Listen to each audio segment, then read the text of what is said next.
I just wanted to speak about the march and that tomorrow from the like the football hooligan side of it. Like they're saying, they're all thugs and all this. But I mean, I'll put it clear. I think they're just sick of what's going on here.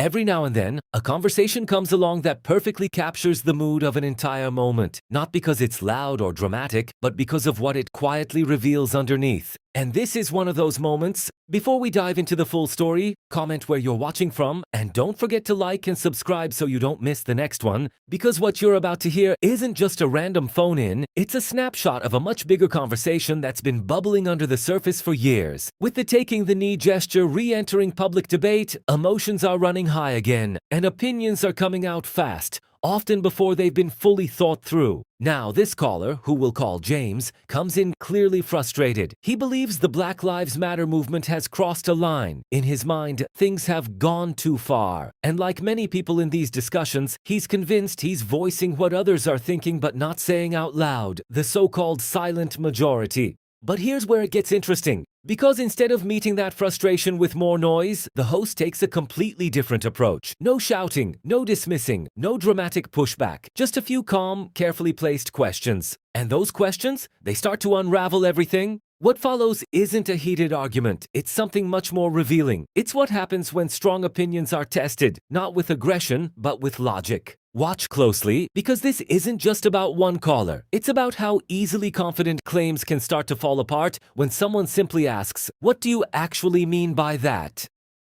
I just wanted to speak about the march and that tomorrow from the like the football hooligan side of it. Like they're saying, they're all thugs and all this. But I mean, I'll put it clear. I think they're just sick of what's going on here.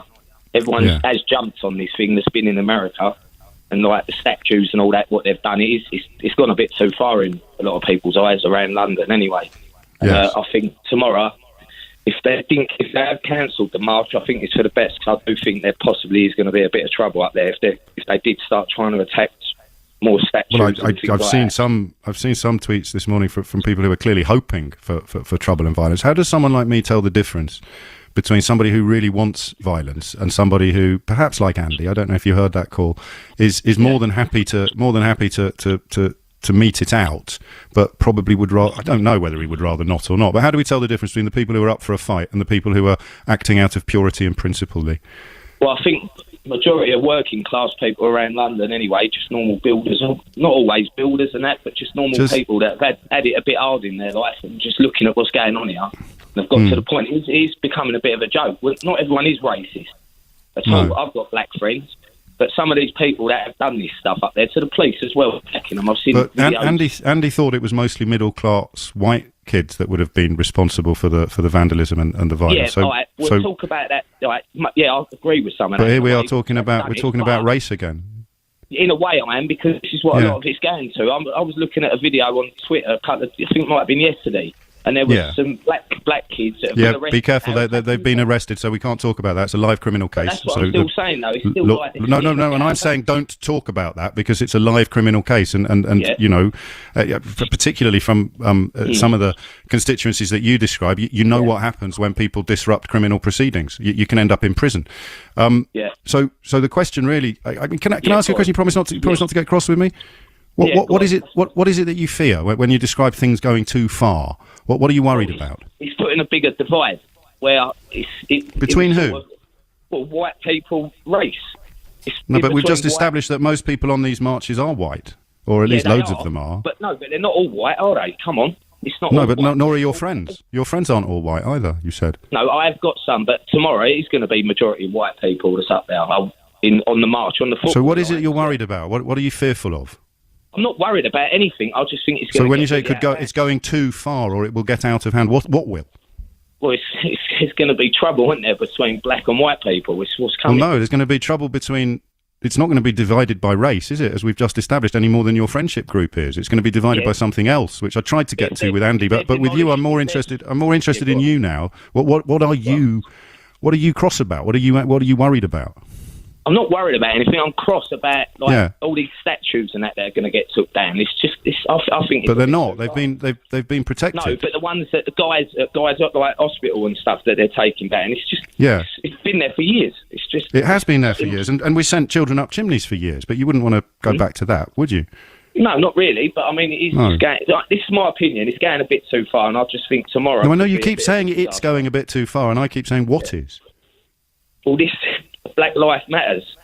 It's going too far. There's white people. But there's white people that have, like, everyone's life matters. It ain't just black people, is it? Well, that's what the movement is designed to achieve. It's to say black lives matter as well. So stop killing us. Yeah, who's saying it doesn't? Well, the policing record in America makes it absolutely clear. I mean, we're not America. We're in. No, but we're talking about where this started with George Floyd, and the records here. The records here also show. You see, now you and me are shouting at each other or talking over each other. I'm not. You think that when you say it, you mean we're spending too much time worrying about black people. At the moment, yeah, because everything's been forgotten about coronavirus. Yeah. Yeah, but what were you planning on doing tomorrow? Looking into coronavirus and doing a bit of social distancing advice, or marching up to London for a fight? Marching up to London tomorrow, definitely. Yeah. Because you see, but there it is. You see, in the same breath, claiming that coronavirus is what we should all be talking about. But it's all been broken now, isn't it? Everyone's not social distancing. There ain't no more. I am. Yeah. But not everyone is. No, that's the problem, Lee. You don't make it better by joining in with the people doing things wrong. No, I agree with that as well. But then at the same time... But what are you going to be doing tomorrow? Stopping anyone attacking any statues.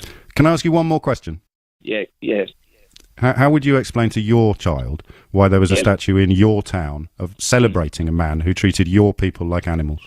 I would just say it's part of history. That's what I would say. It ain't right, but it's history.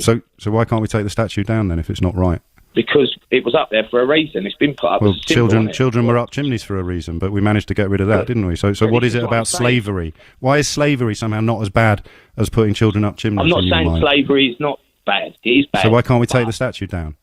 It's part of London that's been up there for years. But I'm talking about the ones in London anyway. So right.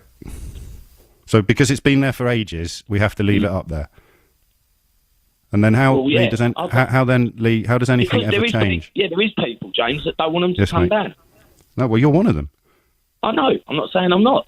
No, I'm just intrigued by what criteria you use for deciding. And last week, I think's wrong. All right, Lee. I wish you well. Try to stay out of trouble, mate. And do bear in mind that if you are mixing with large numbers of people, then whoever you go home to will also be at risk. Let's be honest about what we just listened to. This wasn't really about statues, and it definitely wasn't about public health. Those were just the surface-level talking points. The real story sits underneath the hesitation, the contradictions, and the repeated phrase of things going too far. Because we've heard this pattern before. Different topic, same structure. A sense that something is changing, and a discomfort that doesn't quite know how to express itself clearly. What you're hearing in calls like this isn't a fully formed argument. It's a reaction, a mix of frustration, confusion, and uncertainty, often shaped by headlines, social media, and half-formed narratives. And when those feelings get put under pressure, when someone calmly asks, "What exactly do you mean?" they start to unravel. Now zoom out for a second. Moments like this didn't appear overnight. You can trace them back to the global protests of 2020 and 2021, when conversations around race, identity, and history moved into the mainstream in a big way. For some people, that shift felt necessary. For others, it felt sudden, even overwhelming. And that gap, that tension, is where a lot of today's debate lives. Because when complex issues get reduced to simple slogans like, "It's gone too far,"